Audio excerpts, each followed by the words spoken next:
Today's special guest, former NHL center Mark Kirton, talks about his career and his battle with ALS. Joe Tilley's Great Canadian Sports Show coming up.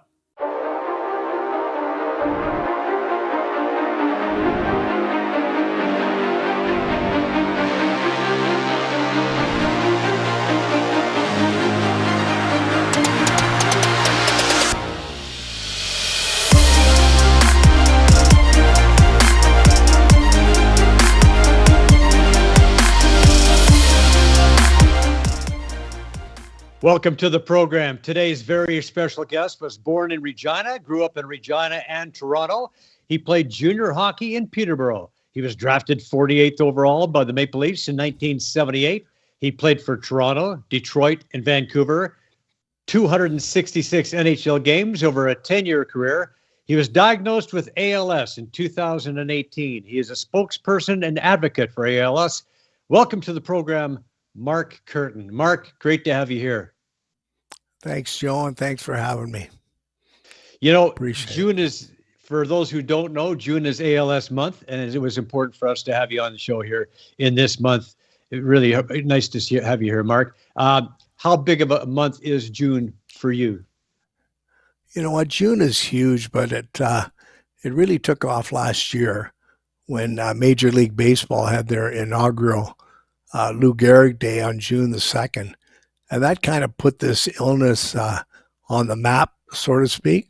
And so everybody rallied around that, and it resonated right across the country. And a lot of fundraising in June, and more importantly, awareness, because there's a lot of people that didn't know what ALS was.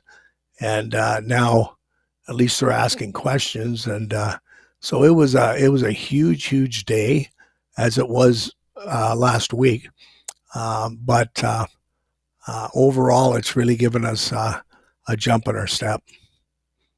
Well, we're going to talk about your journey with ALS, but I want to talk about your hockey career first, and so we like to begin at the beginning. When did you determine? Was it growing up, perhaps in Regina, that you determined that you wanted to be a hockey player? When did it sort of dawn on you this could happen?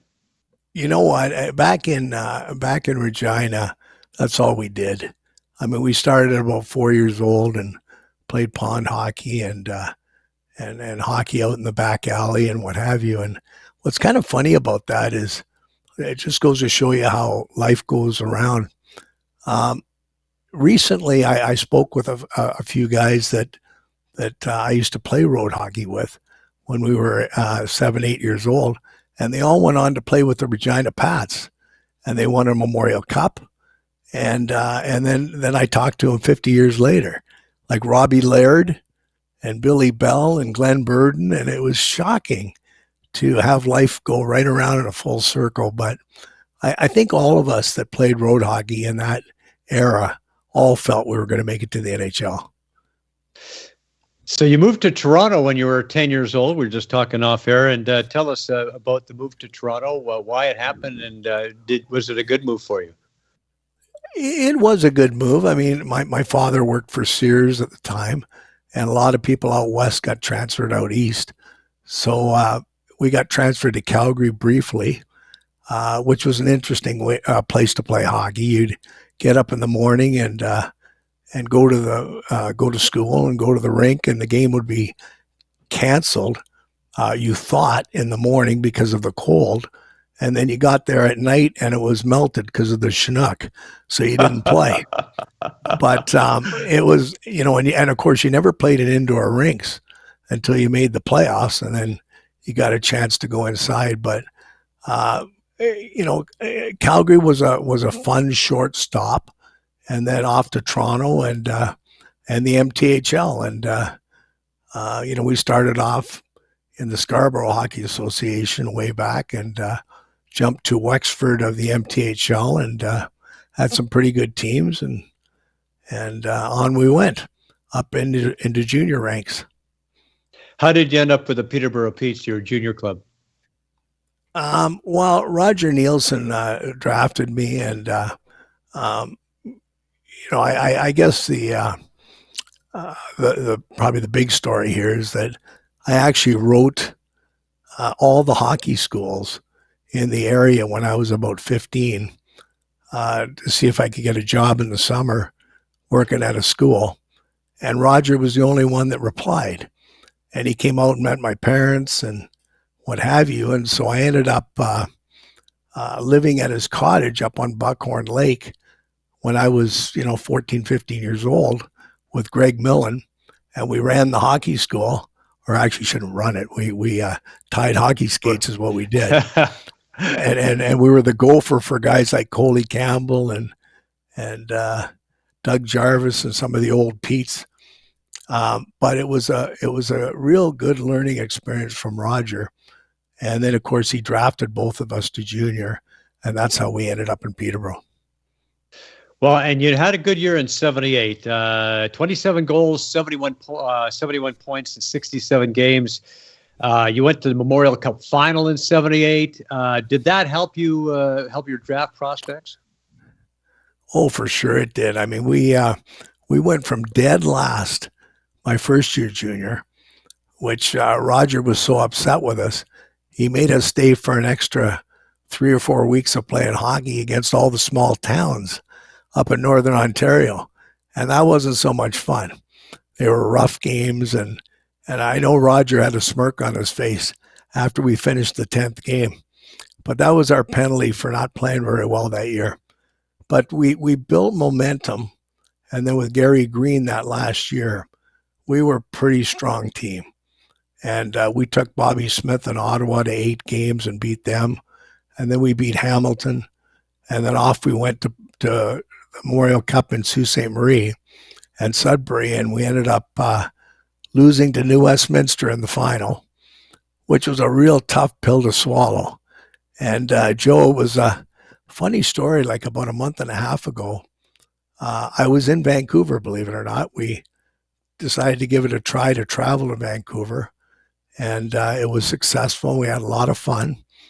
But I was up in the NHL alumni box, and I was sitting there, and an older gentleman came up to me with a smile on his face. And he said, I out-coached him. And I'm thinking, who is this guy? And then Stan Schmiel came around the corner, and he introduced Punch McLean to me. And Punch was the coach of New West when they beat us. So he was trying to tell me that he outcoached Gary Green. So it was pretty funny.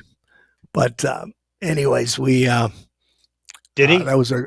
Sorry, go ahead. Did he outcoach Gary Green? Did Punch outcoach Gary? I don't think so. You know what? Punch. I asked him in what respect, and he said, "Well, he says I let you guys beat us twice in the round robin, and then we loaded up for the final." That was his coaching. But, well, yeah. Well, I mean, there was pretty tough times back there. I remember the New Westminster Bruins, and the Western League. I grew up in Edmonton, so I watched a lot of that hockey, and some tough dudes back then. Tough league. It was, and we had a pretty strong team. Keith Crowder, Jeff Brubaker, and Keith Acton. We had quite a good team too. We had good goaltending, but just one of those games, in the final, when everything goes south on you, and you're pretty tough to stop it. So you mentioned kind of earlier that you were a bit of a Leafs fan. What was it? What was it like getting drafted by the Leafs out of?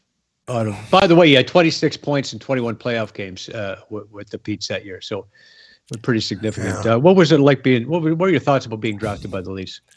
Oh, it was huge. I mean, to have lived in Toronto and then get drafted by Toronto, it was so surreal, really. But I also knew that, Roger played a part in that draft. So I'd make darn sure that I'm in the best shape I could possibly be in, so I don't make him look bad either. But you know what? I probably trained as hard that summer than I ever did my whole career. So I went into shape. I went in top shape, and had a really good camp.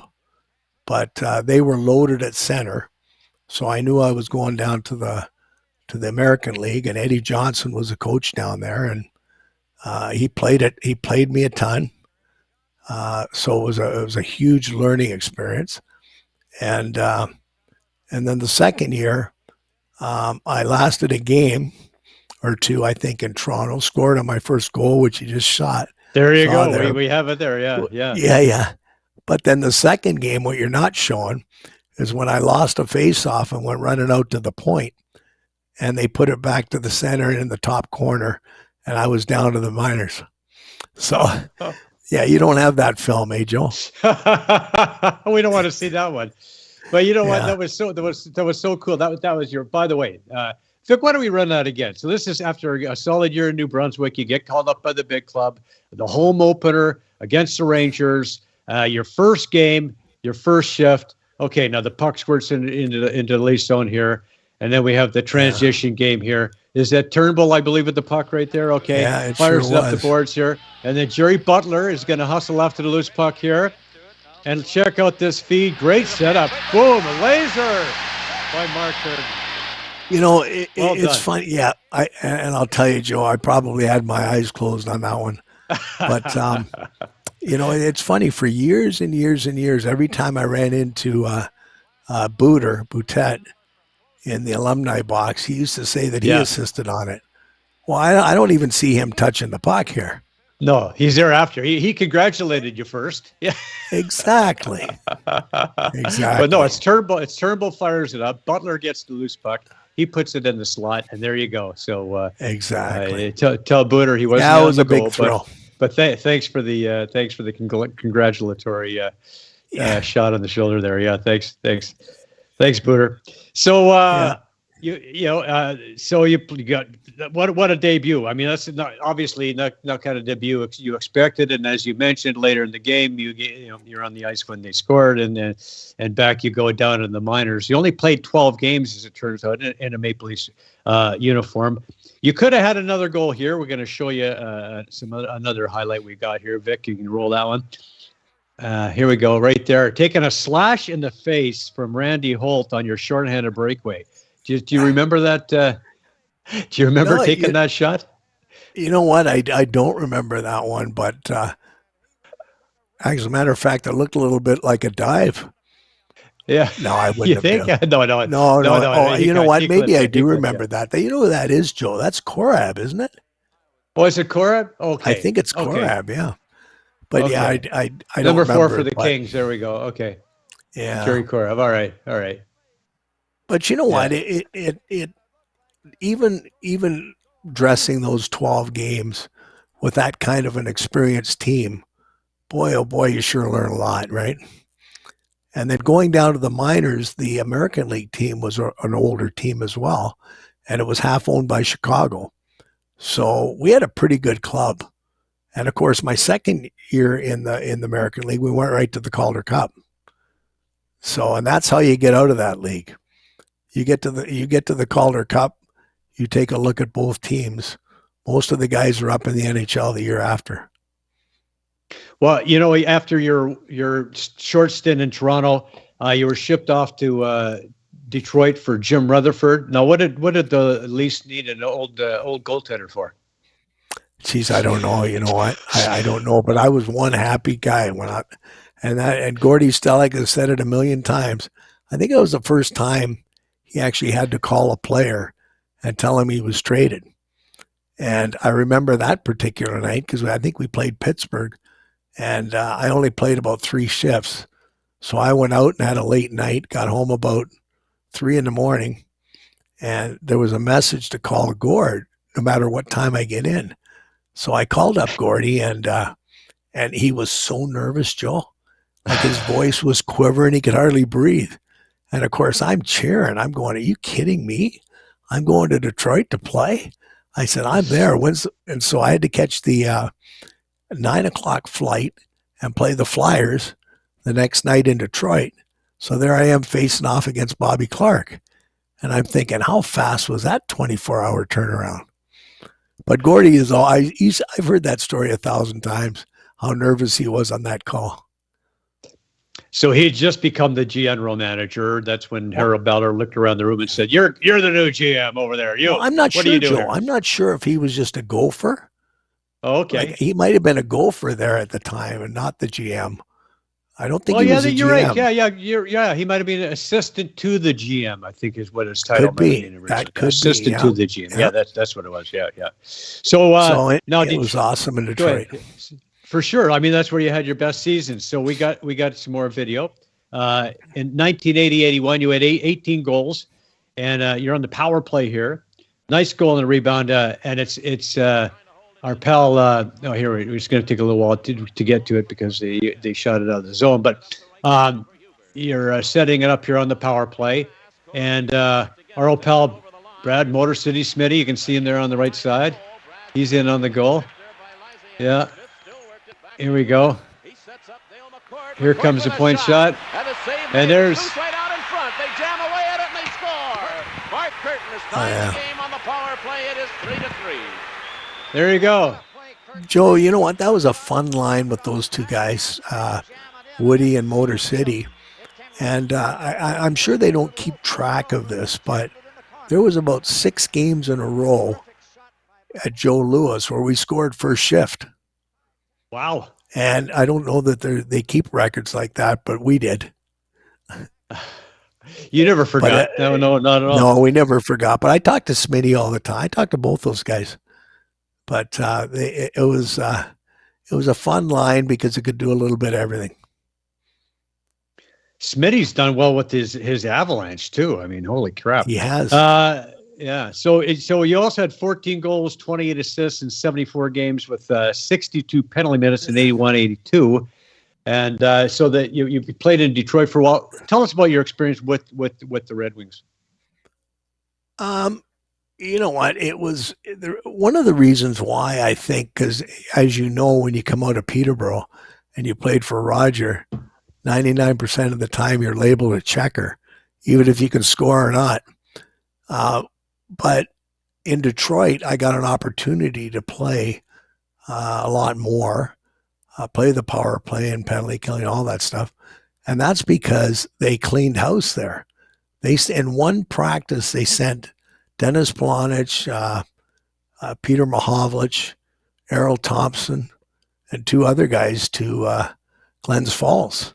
So it kind of cleared cleaned house as far as the forwards go. So there was only Dale McCourt and myself. So that's where I got all the ice time, and that's where I got the goals, because those 18 goals were like in 50 games. So it's like a 30-goal year. So it just goes to show you that it's such a fine line when you get to the NHL that you might not be necessarily a checker only if you're given the opportunity to play, right? So, but in Detroit, that's the way it was. Wayne Maxter gave me a chance to play. And then, unfortunately, I think my 3rd year, we weren't winning. We were struggling. And whenever the team struggles, unfortunately, it's usually the 3rd, 4th liners that get caught in the turnstile. And that's what happened. And down I went again. Up and down and up was my whole career. Right, we see that in Toronto, right? It's not the Matthews and Marner who being moved. It's going to be the 3rd and 4th liners. It's going to be Mikheyev who's moving on next year. Yeah, like they're going to make a big difference. Yeah. Well, there you go. But one final stop here in your career with Vancouver. Traded for Ivan Boldyrev. Now Boldyrev was a 35-goal scorer, had 80 points with the Canucks. And here's you with the Canucks. A nice setup here from JJ Daigneault. What was your favorite memory in Vancouver? Well, first of all, Joe, I wouldn't have made that trade. I wouldn't have made that. There's no way I would have swapped that 75-pointer. But my time in Vancouver was really good at the start, and I had a real good playoff that year. But once again, it was the same kind of a merry-go-round. Team starts to struggle after a while, and they're going to move the guys that they can move easily, right? So I ended up spending a couple of years in Fredericton, and really enjoyed my time down there as well. And onward we went. Yep, settled in Oakville, got into the real estate business, a very successful real estate career in Oakville, and I understand it's still going great guns for you. Yeah, I've got my wife and I are partners in the team, and we've got a couple agents that work for us. So business has been a little bit slow because of the COVID times, and especially since it just peaked. But you know what? We get our own out there, and we hold our own, and um, and it's for me and my condition, being able to use Zoom calls and what have you virtually has really, really made a difference. And there was a time there for about 2.5 years where no one had to go to the house anyways because of COVID. So I could just run the business right off the computer. So it worked out quite well. But now we're getting back to the stage where, people want the agent to come to the house and what have you. So, my wife and Stager head out to the house and I do the pricing over the computer. So it all works out well. So let's talk about, you talked about your condition. And so the way I understand it is about 2015, you started to notice something was happening. What tell us about that? Yeah, it was March, April of that year. And we were down in Bahamas at Paradise Island, and my right bicep wouldn't stop twitching. It was getting, it was like all day long. And it was kind of funny because I thought, I just started drinking coffee, if you can believe it. I hadn't drank coffee my whole life. And I started drinking coffee about a month or two before that. And I thought maybe that's it. But when I stopped coffee, it wasn't it. It just kept going. And then what would happen is my right hand was getting a little weaker, and my fingers would start to spread. And I found that when I was at the gym trying to lift a dumbbell, sometimes the bar would slip right out of my hand. So we obviously started to get concerned about that. And we went through probably 2 years of testing because we actually thought it was Lyme disease, which kind of mirrors ALS. And as a matter of fact, I had a positive test out of California that didn't turn to, it wasn't real. So finally, we did get a test where we went down to Sunnybrook, and the neurologist did a final test on me and said, "This is what you've got. You've got ALS." That was 2018. So 2015 March, and then 2018 was the actual diagnosis. But Joe, it kind of went around me like a clock. It went from right arm to left leg to right leg, right around. So it was, over time, you just do your best to deal with it. But it was very unnerving to be playing golf and having your club slide right out of your hand when it's not even wet out. But I mean, it is what it is. And, we've had to adjust a lot of things along the route, that's for sure. But that's how it started.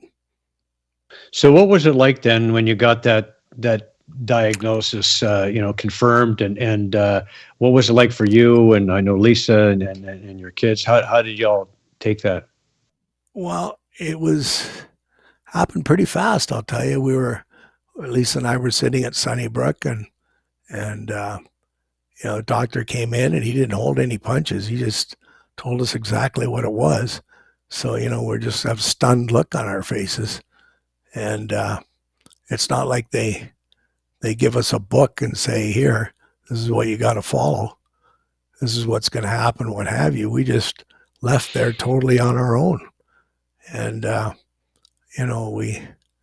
I remember getting into the car again, looking at each other, and, so many things flashed through you because when you raise 3 kids, you're looking forward towards the end where you can start to really enjoy your own, twilight years. And so that gets snatched from you right away. And then you think, "Oh, how are you going to tell the kids?"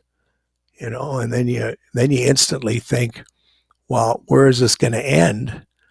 And what have you. So all these things race through your head. But, you try and get over it. And then that night when I was at home, I just kind of made a decision very rashly. I just said, look, I got two choices here. I can go and hide in the corner and be depressed and cry and be destroyed, or come out fighting on this and be positive and try to help others that have this, and see if I can make a dent out there in the advocacy. So that's the direction I decided to go. And but it's been pretty tough on the family, that's for sure, because they're the extension of me. So whenever I need something or whatever, they have to be right there, right? Right. I understand, though, they're pretty supportive. Like it's been kind of a team effort for you guys, right? Oh yeah, it's for sure. I mean, we have PSW help and what have you, but I don't know where I'd be without my boys and my wife, for sure, and daughter, because they're right there in a moment's notice, and that just keeps me going, right? So what was the diagnosis you were given? What's the prognosis? What did the doctors say to you? Like, what did they tell you? Well, the first thing they tell you is there's no cure. That's right off the get-go. And then they give you all these different doctors' names, or not doctors' names, I guess, specialists, like physio and all these places. So you're like, it's like food stations. You just start bopping around Sunnybrook talking to these different people, but you're already overwhelmed by everything anyways. Mm-hmm. So I'll tell you, if I can make one change, and I'm attempting to do it, is I'm always trying to leave my phone number out for anybody that has this illness to call me anytime, because boy, oh boy, I wish I would have talked to somebody that had been through it, because you sure can learn a lot from somebody that's already been down that path. And that kind of reminds me of Roger when he was ill. I remember going to see him, and he had about 3 pages of names and numbers. And I said, Raj, what are all those numbers and stuff? He says, those are all people that have cancer that I need to speak with. And I never forgot that. Mm. It's not it's a grim prognosis, right? I mean, they don't tell you they're not blowing smoke up your butt here. They're telling you the facts, and it doesn't sound good. But how do you maintain hope in all that? Like, how do you? Well, they tell you it's the average is 2 to 5 years, from onset. They don't even say from onset. They just say 2 to 5 years. So onset means from first symptom, or is it from diagnosis? Well, I kind of look at it like, I've really had ALS since my first symptom, because they could have diagnosed it a month after that right? So the way I look at it is, I've really had it for 7 years. So I'm past the 2 to 5 years. And there is some people that go 10, 15 plus years, but most don't. And Joe, there's two kinds of ALS. There's sporadic, which is what I have, which is what 95% of the people have. The other 5% have what's called genetic, and that's what Chris Snow has. And there's hope in that area. They've kind of hit a home run drug there, so it's really helping out Chris and others. But for sporadic, they're still working on it. There's 189 trials around the world, and some are in phase 2 and phase 3. But there's only 2 treatments out there that are they say slow progression, and there's a third one in Health Canada right now. So there's 3 slow progression drugs that we're trying to get into our bodies, but we're far, far from a home run. So again, I look at this like, okay, I'm blessed to be around 7 years later. It's in my arms, it's in my legs, but it's not in my front. It's not in my chest or my throat or my swallowing or anything like, or my speech yet. Whereas there is a lot of ALS, we call them pals. There's a lot of pals that can't speak, have feeding tubes, they have the tax to breathe and all that. So I've been very fortunate, Joe, in that respect, that I'm still going strong. Is there anything that you've been taking or that you've tried yet that seems to help you? I've been on this one drug from Japan called Edaravone. Radicava is another name for it. And I'm on my 41st treatment this month. And it's 10 days every month where I put an IV in my arm, and it's a 1-hour treatment. So 10 days a month. But, to be honest with you, after 40, I don't have a lot of veins left in these arms. Like they're into my hands. They're into my hands now. So, and what happens is the nurse will come and site it, and then my daughter or wife will do the actual infusion. But they're now coming out with what's called an oral Edaravone drug in a couple months. So that will help my cause in that particular treatment. So there's nothing invasive, and that's another thing about this illness. Like there's no pain. I don't have any pain, and as far as mental goes, I'm 100% the same as I was before I was ill. So there's a couple positives right there in a negative situation, right? Right. It's kind of the anti-Alzheimer's, right? Your brain is totally functioning, but your body's not, as opposed to the opposite, right? Which is a real odd one, because when you think about it, like when you do get to the end, like you're mentally completely 100% fine. It's a very odd one, but it could be worse. I could have what's called bulbar, which is all in your front, which is what you see in a lot of people. And a lot of my friends that I talk to on a Zoom every week, a lot of them have trouble talking. So it's, I feel for them. You're amazing advocate for ALS. You've been a warrior for ALS on Twitter and social media. How do you keep that attitude? Is there anything that you have to say to yourself, or like you have to pep talk yourself? How do you keep the positive attitude? Well, you know what? If I'm down, everybody else is going to be down, right? That's kind of the way I look at it, and it doesn't matter whether it's family or friends or colleagues or what. But I try to stay upbeat, but it's hardest on the family, because they'll see me when I have my down times, whereas nobody else will, right? So it's a little bit harder from that perspective. But I guess it's the athlete mentality, Joe. You just, when things are down, you pick yourself up and away you go. Listen, I played over 500 games in the American League, and one year, I think I got sent down 7 times. I mean, Gabby Boudreau likes to think that he was sent down more than me one year, but he's wrong. Resilient, that's for sure. You know what? Speaking of Gabby Boudreau, if you can imagine, the last couple of games I played golf about 3 or 4 summers ago, played against him, could hardly hold on to my club with my right hand. The guy wouldn't give me any strokes. Like, what's up with that?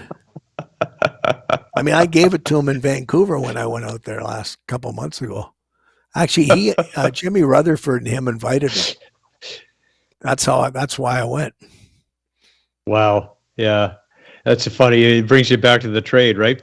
But you've had a lot of support. I know you've had a lot of support from the athletic community, the sporting community. A lot of support from friends like James Duffy, Ken Reed, Ron McLean, Ray Ferraro, Wenville, Dougie, Paul Henderson, Lanny Sittler, many others. We actually have a clip here from Glenn Healy, who heads the NHL Alumni Association. Vic, you want to play that?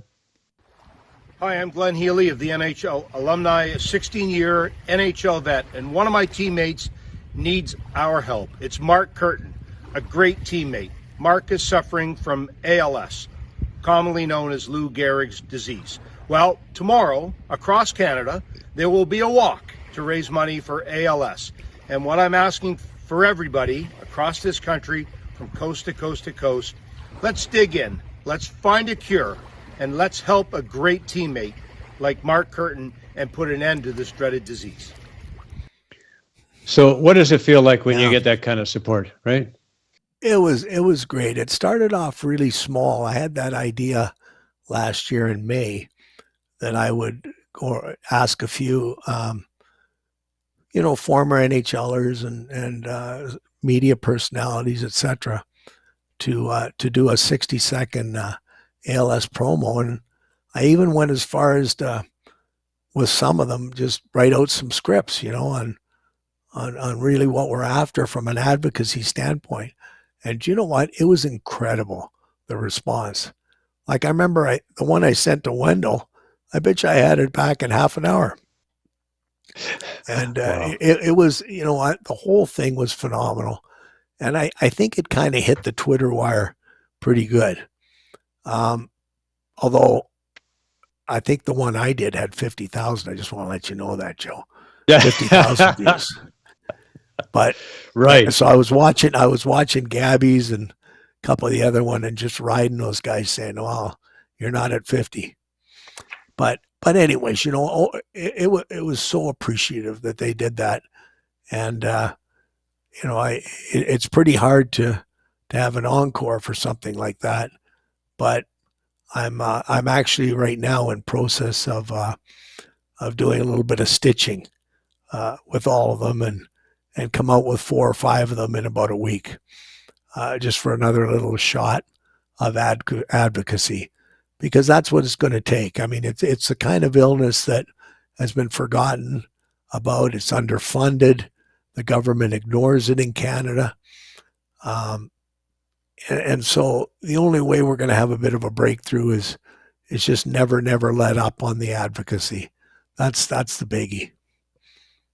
We want to get your Twitter handle out there too. It's at Kurt Speaks ALS, at Kurt KIRT Speaks ALS.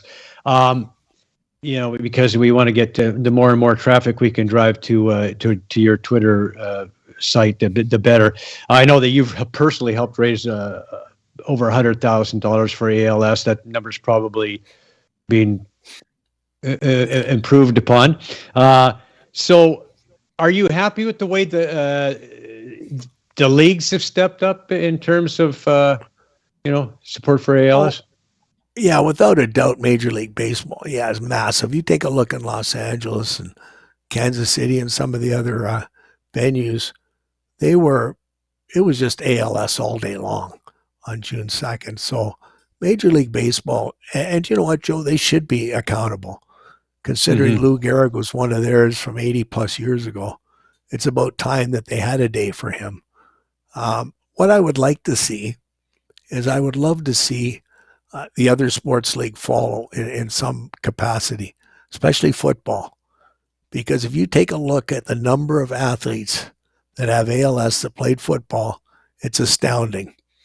And the most recent one was Steve Mcmichael, who was the rock of the Chicago Bears defense back in the 80s. And one of the toughest guys you ever see. And, and Dwight Clark, who caught Joe Montana's pass in the Super Bowl. I mean, there is a Tony Proudfoot closer to home. There's a lot of them. And I think it's time that the NFL took a look at this and had a special Sunday for ALS. I'd like to see that, because in other illnesses, whether it's cancer, like there's always, at least with cancer, there's some hope. And some meds that can help prolong.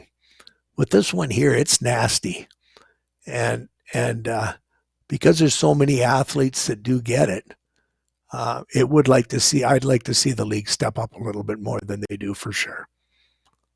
You mentioned all the athletes that have ALS, and is there a correlation, you think, between athletic endeavors from high level athletes?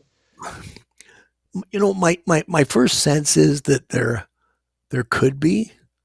I know that there's a study at Western University about that, and it wouldn't surprise me at all that there was some sort of a correlation.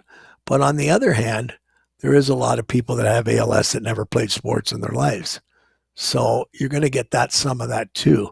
But it is prevalent in the Army as well. And I don't know whether that's, post syndromes or what it is, but you see it a lot there as well. But Lou Gehrig, I was talking to Wayne Gretzky, I guess a month ago, and he told me Lou Gehrig had 8 concussions the year he got diagnosed. So who knows? But did I get concussed? No. Yeah, I did. I got concussed a lot. I know I got knocked out in Chicago Stadium once, and Tiger tried to pick me up, and then he kind of picked me up and he let me go and he says, "Stay down." And I just woke up in the dressing room and was ready to go practice the next day. I mean, that's what we did back then. Right. But I mean, all I can recall from that was kind of looking up in the Chicago Stadium, and it was like a black and white movie. And it was almost like I could see smoke in the crowd and all these fedoras. That's how out of it I was. So, wow. You just don't know, right? And the guy that hit me was Doug Wilson, who ended up being head of the concussion for years. Right. He didn't let up on me. Right. Yeah, he dished out a few, didn't he? So I know you sort of touched on the federal government not doing enough. The governments probably in general not doing enough. They kind of dropped the ball on this. What would you like to see? All the Canadian government has to do is look at what the U.S. does. I mean, there's a movement down there called ALS that there's hundreds or actually thousands of members. And ALS is a real strong group that is constantly pecking away, and they've made inroads with their government. We're going lucky if there's over $1 million given to ALS from the feds. So it's really frustrating for us, and really what we're after, Joe, is not only does this illness need research funding, but because we need to get some treatments into Canada. We don't have a lot of treatments into Canada. Or not treatments, but trials into Canada. Mm-hmm. And money will do that. So research is number one. Advocacy, we're doing the best we can with it. But I don't know. We formed in 2020. We formed a group called LSAC, ALS Action Canada, and we're building that group to be a patient-led voice, and sort of following ALS, but we're in the infinite stage right now, and we'll be our website is running, and we're going to try and build our membership base and create that patient voice that will get out there and make some noise. But at the end of the day, I think if you asked every ALS patient right now what they would really, really want, failing a cure, is to have faster pathways from when a drug goes into Health Canada or FDA, to get it through quicker with priority review so it gets into our bodies quicker. we cannot wait 2 years to 3 years from a experimental drug going in there to get approval, because we just don't live that long. So we need that, if we want to take experimental stuff that's reasonable, then we should be allowed to do that. And that's the big ask that all pals want. Now, I'm sure that you've reached out to the government in some ways to ask for that. What do they tell you? Like, what do they say? Like, what is the delay? Well, why can't they fast track it? Well, we're always doing that. I mean, we talked to our MPs we talked to Health Canada. We talked to every and any group we possibly can. I guess it was last year, I think we had 26,000 names on a petition and approached the government. Because back I think in 2017, there was a gentleman in Ottawa that passed away of ALS. And they swore right then and there that they would help this illness out, and they haven't done anything at all. And I can't recall the bill, but they said that so that just tells you right there. But all we can do, Joe, is just keep pecking away at it. But there's only so much money, and if they choose not to send it our way, there's not much we can do unless we yell louder, and that's what we have to do. I mean, you look at HIV and you look at COVID, how quickly they solved those problems. Well, it wouldn't hurt to solve this problem, especially when this illness is such a nasty one. And it is. I mean, if you saw some of the things that I've seen with pals, how they start to suffer, it's not good. It's not good. We got some video here of you throwing out the first pitch for a Blue Jays game. That was kind of a cool honor. Yeah. How did that come about? Yeah, that was fun. Well, that was Jamie Campbell, who's also from Oakville here, but he suggested it, and off I went. It was it was quite a pitch. As a matter of fact, it was a heater. It was a heater with a little bit of sinkage. And the guy that caught the ball, it was pretty funny because I was ready to throw it, and I said, "Buddy, you're too far away. Get closer." So he bunny hops closer. But what was even funnier, Joe, before that, is when I got out there, I told the mascot, I said, "Buddy, when we get out there," I said, "just lay the ball in my hand gently. Don't drop it in my lap, because I won't be able to pick it up that easy, and you're going to have the drum roll going and all that." Yeah. So sure enough, what does he do? He drops it in my lap. And so I'm fumbling for the damn thing, and I finally got my hand around it and got my arms back. But it was a real thrill, and it made me think how big that stadium is, because you don't really realize that it's a lot bigger than a hockey arena. And when you're down on the field, and now granted, there wasn't that many people there, but it wasn't a full house, but it was a great experience. And I thank Jamie for that. And because that just adds to more advocacy, which is what I'm all about. Before I let you go, I want to talk about, I know that you still watch hockey and you're still involved. You're still, I am sure a bit of a fan of the Leafs. What should the team be addressing in this offseason? It's funny you asked that, because at the podcast last year, because it was first year of Lou Gehrig thing, I think I was on about 15 of the podcasts all over the place. And the funny one was with McCowan and Shannon. And before we even started the thing, it happened to be 2 days after the Leafs lost to Montreal. So I already knew they were going to ask me that right off the get-go. And so, I mean, it was easy. I just said, "Hey, Carey Price, do I have to say anything more than that?" Anyways, I got through that one. But fast forward to this year, It was tough to watch. It was tough because I am a Leaf fan deep down, and it was real hard to see them lose when I actually thought this might be the year, like we all thought.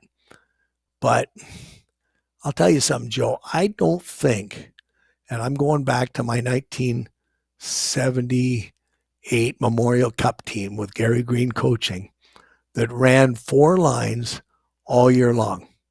Roger Neilson ran 4 lines all year long. A lot of teams do. And I just think the teams that make it to the NHL Stanley Cup have 4 strong lines, and they use all 4.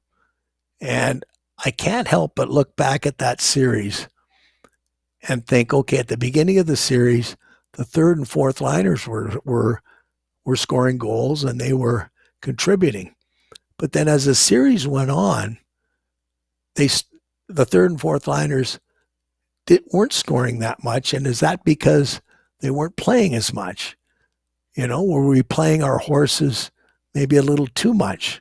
See, these are the questions I ask myself.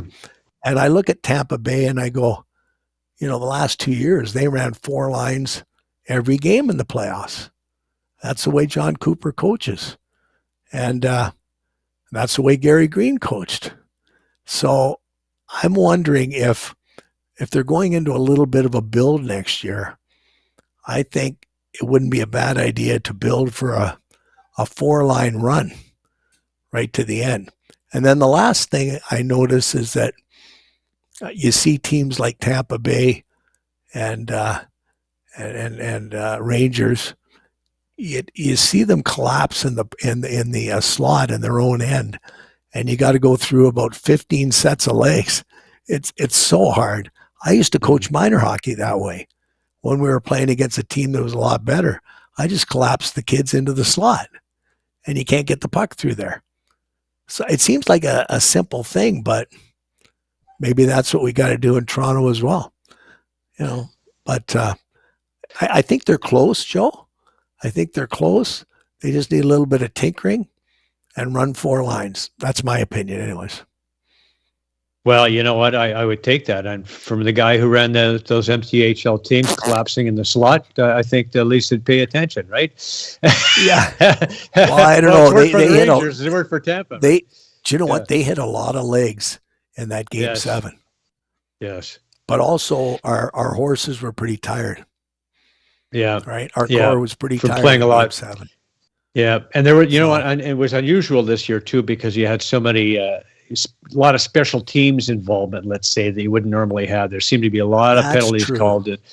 That was so therefore you're taking quite a few players out of the game, right? So well, that's right. Yeah. So the other thing I was going to ask you, like if you look at Colorado and what they've done, they've had the playoff failures the last couple of years, and like the Leafs have, although it's the Leafs, it seems to be a little bit longer than that. But they've had a really good team, the Leafs, for 2 years. Last year they lost to Montreal, very hot goaltender. Tavares got hurt in game 1. This year they're playing the defending Stanley Cup champions who know how to win, and took them 7 games. And in game 6, they could have, with the puck bouncing properly here or there, they're advancing instead of Tampa, and who knows how far they go. Does it make sense, the fact that they decided to hang on to, hang on to what they got in management, hang on to what they've got in coaching, stay the course, and maybe give it another shot? Does that make sense? 100% it does. Oh, I think so. Yeah, I mean, listen, there's a lot of teams that would have lost to Tampa Bay. And, and that's when Point was playing, right?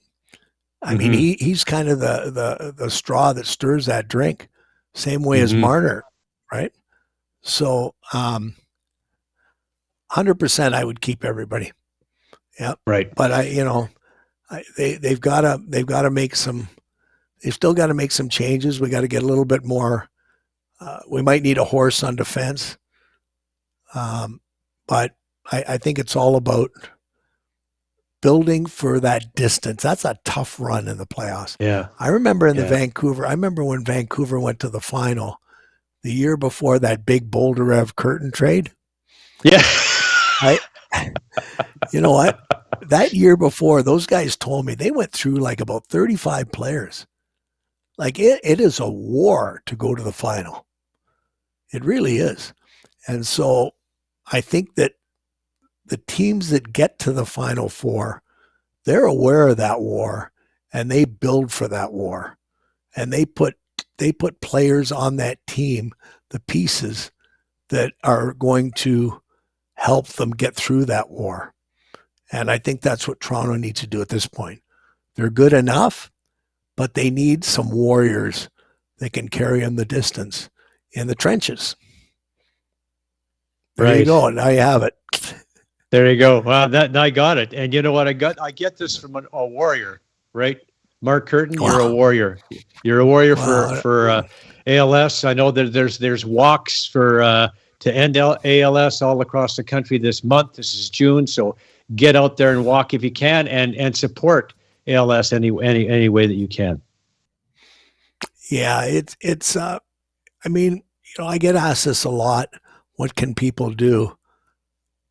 But you know what? You can just make noise about this. If you're talking to your politician, your local politician about something, or make noise about ALS, because make it so that it's out there. And I think if everybody did that, I think that it would, maybe rise closer to the top of the pile and get dealt with. And when I say get dealt with, just have a huge influx of money that's going to come into play, that's just going to find a cure. And because it's not the kind of illness, it's not a pleasant illness by any means. And it's the only way I can describe it is, I'm sure you've heard it described. It's like living in a glass coffin when you get to the end. And it's I can think of a lot worse or a lot easier ways to go than that. But I don't look at it that way. I don't look way down the line. I just try and take each day and each week as it comes, and hope for the best, and hang in as long as I can, creating advocacy until such a time as they hit a home run. And who knows? I mean, they kind of hit a little bit of one for the genetic ALS, so maybe they'll hit one for sporadic as well.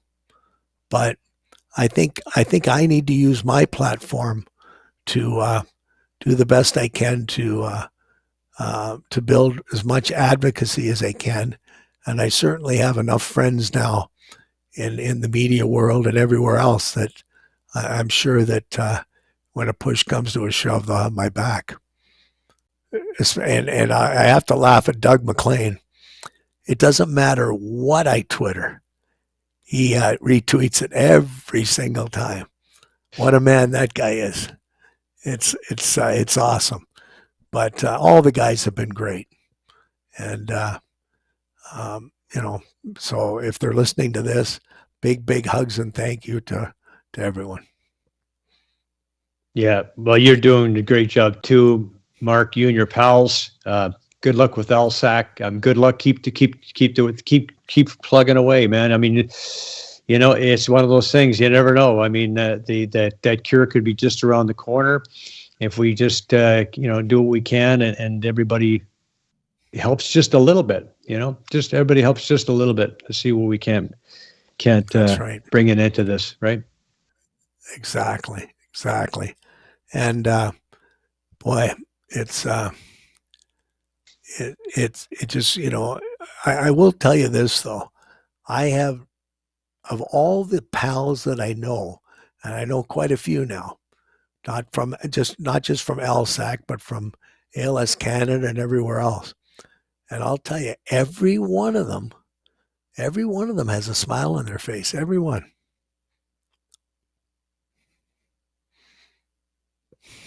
Beautiful. Well, thank you, Mark, and thanks for taking the time to join us. It's been an absolute pleasure, and this is an important one. Thank you. Yeah, thanks, Joe. Thanks for having me. Appreciate it. Okay. Okay, we got more on the show when we come back. Thanks again. More Joe Tilley's Great Canadian Sports Show coming up after the break.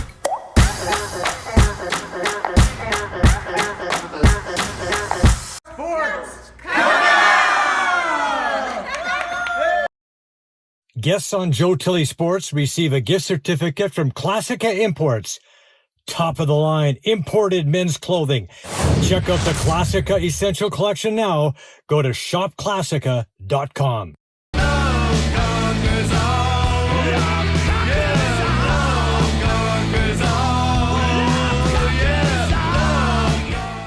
Hey, this is Tommy Graisley, aka Tommy Gunn.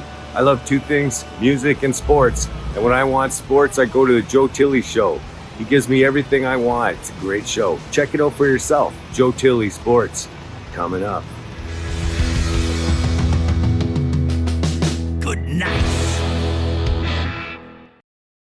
Addiction Rehab Toronto, Toronto's #1 alcohol and drug treatment center, saving lives, reuniting families. The only treatment center in the province to offer medical detox, treatment, sober living, and lifetime aftercare all in one place. Our unique and specialized programs are designed to equip our clients with the tools to successfully lead a life of dignity, respect, and purpose. Let us help save your life or your loved one's life. Call today for more information or to facilitate an intervention. 1-855-787-2424 or visit addictionrehabtoronto.ca. Joe Tilley Sports is brought to you by COSA, Central Ontario Standardbred Association, providing a united voice for harness horse people racing at Ontario tracks. Check out your benefits today at COSAonline.com and check out COSA TV on Facebook and YouTube for all the latest harness news and live action updates. Live racing year-round. Go to hpibet.com for all your wagering options. Become a member today, and your first bet is free. That's hpibet.com.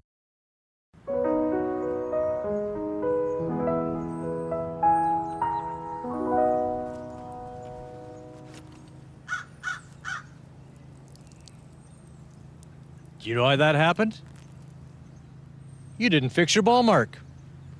The birds around here are very protective of the course, and when people don't take care of it, this is what happens. It's pretty simple. Just find your mark, fix it, and at least one other. Hey, look at the bright side. We're not up on the northern course. They've got bears and moose.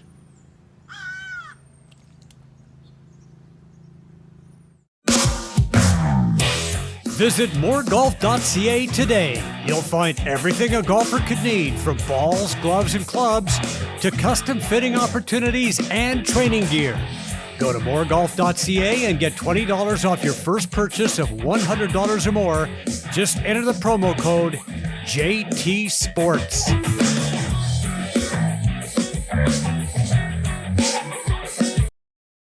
This is the Excellent Sports Adventure, brought to you by Lycom. Well, the $1 million Pepsi North America Cup is coming up June 18th at Mohawk. This is Canada's richest harness racing event, bringing together the finest three-year-old pacing colts on the planet. Some of the top contenders squared off in last week's Some Beach, Somewhere Stakes, a pair of $80,000 divisions. Pebble Beach, the 1-5 favorite in the first division, and he showed us why. A dominant win going wire to wire with driver Todd McCarthy in the big buggy and trainer Noel Daly. That was the 8th career win for Pebble Beach. In the second division, Stonebridge Helios, coming off a win in the SBOA final, had the lead in the stretch, but Beach Class got by, and watch out for Magical Arthur on the outside. With Trevor Henry in the buggy, Magical Arthur gets the victory at 5-1. A furious finish, and 150-3 was the time for that race. $13.90 for the winner and a $50 exacta. Anthony Beaton is the trainer. Well, the Maple Leafs have to be buoyed after watching what happened to the Avalanche as they advanced all the way to the Cup final. It took the Avs a few shots to get over the top. The Leafs are close. They got to feel like they're pretty close here. And we've seen some awesome hockey this spring, maybe next year for the Maple Leafs. Today's environmental tip, use fewer plastic bags. Plastic bags are made from fossil fuels, and that has a negative impact on the climate. Drains clogged with plastic waste can contribute to major flooding. Plastic bags harm wildlife in numerous ways. They may ingest the plastic, or animals can get tangled in discarded plastic. Rycom, passionate people who turn complicated business problems into simplified technology solutions for public and private sector real estate, properties, portfolios, and enterprise customers. Optimize and future-proof smart buildings from the ground up. The latest in fault locating, base building network design, managed services, cybersecurity, data analytics. Our fault detection will support all smart strategies, define projected outcomes for capital planning, and reduce environmental impact. Rycom, smart protection solutions. At Rycom, we're building a path to a smart and environmentally friendly future. It's RBC Canadian Open Week. Some of the top small ball hitters on the planet will tee it up at St. George's. No Dustin Johnson, no big deal. We're looking at a very strong Canadian contingent, 21 in total, including Mike Weir, who's been tearing it up on the senior circuit. Now, here's our one-shot shootout shot of the week. God damn it. Our shot of the week is brought to you by One Shot Shootout. It only takes one shot.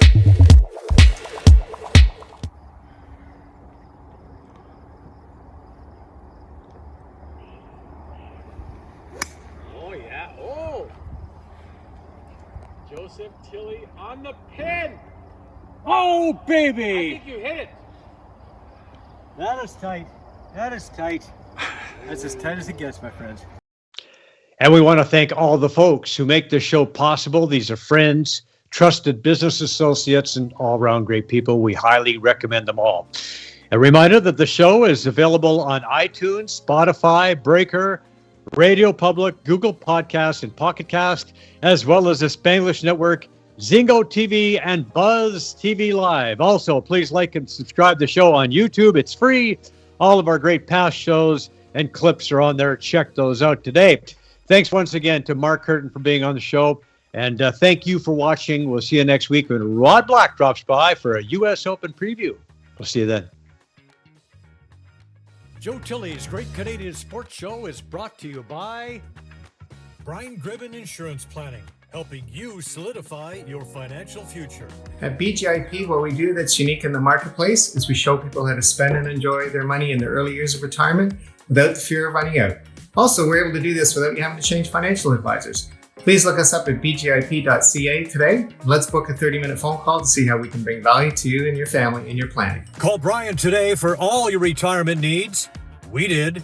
905-686-5678. Do you want to buy or sell a home? Could 31 years of real estate experience help you? Why not speak to an amazing team that loves to overpromise and overdeliver? Aldo has a tremendous team of experts on staff. They are committed to making your next real estate transaction smooth and comfortable. Call 416-GET-ALDO or visit getaldo.com. MNP, a leading Canadian national accounting, tax, and business accounting firm. MNP proudly serves and responds to the need of their clients in the private, public, and nonprofit sectors. Through partner-led engagements, MNP provides a collaborative, cost-effective approach to do business and personal strategies to help people and organizations to succeed across the country and around the world. With local offices in Oshawa, Mississauga, Burlington, and more, their team is here to support you. Visit mnp.ca today to learn more. Hi, I'm Joe Tilley. This November, join me and my wife Penny Claire for a trip of a lifetime. 2 weeks in Egypt and Jordan. Imagine yourself riding a camel beside the Great Pyramids, cruising the Nile River, viewing the temples at Abu Simbel, exploring the desert at Wadi Rum, visiting the ancient city of Petra, and swimming in the world-renowned Dead Sea. Only $41.99 all-inclusive with direct flight from Toronto, free upgrade to 5-star hotels, and the cruise. Visit tripoppo.com and book today to get an extra $100 room bonus credit. Let's travel.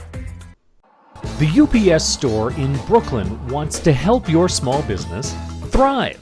We offer shipping and more, like our pack and ship guarantee. Plus, we offer graphic design services, fast digital printing, secure document shredding, and mailboxes with a real address. Visit 31 Baldwin Street in Brooklyn, Ontario. Say you saw this on Joe Tilley's Great Canadian Sports Show, and we'll tell you how to save 10% every day.